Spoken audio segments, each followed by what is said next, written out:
Good morning, sixth graders. Please make sure that you are flipped to the page that says "Thank You, Ma'am" by Langston Hughes, then follow along as I read. A couple things to note: you should be looking at your paper while following along, so I'm not going to put it on the screen. Be sure to stay in the zone and follow along with your pen or your pencil while I read. As on paragraph 1, where it says she was a large woman. She was a large woman with a large purse that had everything you could imagine. It had a long strap, and she carried it slung across her shoulder. It was about 11 o'clock at night, and she was walking alone when a boy ran up behind her and tried to snatch her purse. The strap broke with a single tug, but the boy's weight and the weight of the purse combined caused him to lose his balance. So instead of taking off full blast with the woman's purse as he had hoped, the boy fell on his back on the sidewalk and his legs flew up. The large woman simply turned around and kicked him right square in his blue jean sitter. She could have just grabbed her purse and run away from the almost thief, but instead she reached down, picked the boy up by his shirt collar, and shook him until his teeth rattled. After that, the woman said, "You better pick me up my pocketbook, boy, and give it here."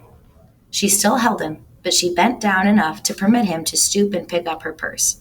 Then she said, "Now, ain't you ashamed of yourself?" So pause before you annotate. Just take a look at what I did right here. Your paper throughout the rest of it should be looking something like this. So first, when I read, it was about 11 o'clock at night and she was walking alone. For the tone, I put kind of spooky and eerie. I can tell from this detail about the setting. I could have even annotated setting here, that it created a tone of being sort of spookier and eerie. It's the beginning, so we know this is the exposition.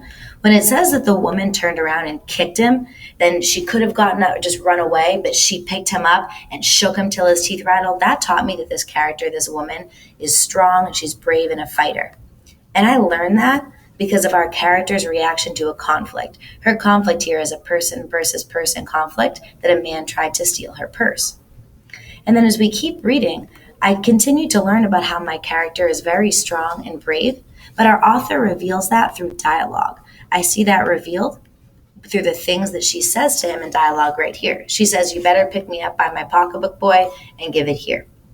So one other thing I noticed that was a little confusing is that I know my exposition shouldn't have any major actions yet. Exposition is just where we give details about the setting and the character.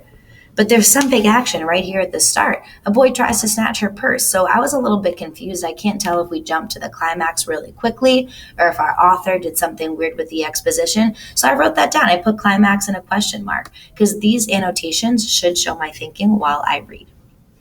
So now that you have taken a look at what strong annotations look like, in order to get a 5 out of 5 today, you will have to do that.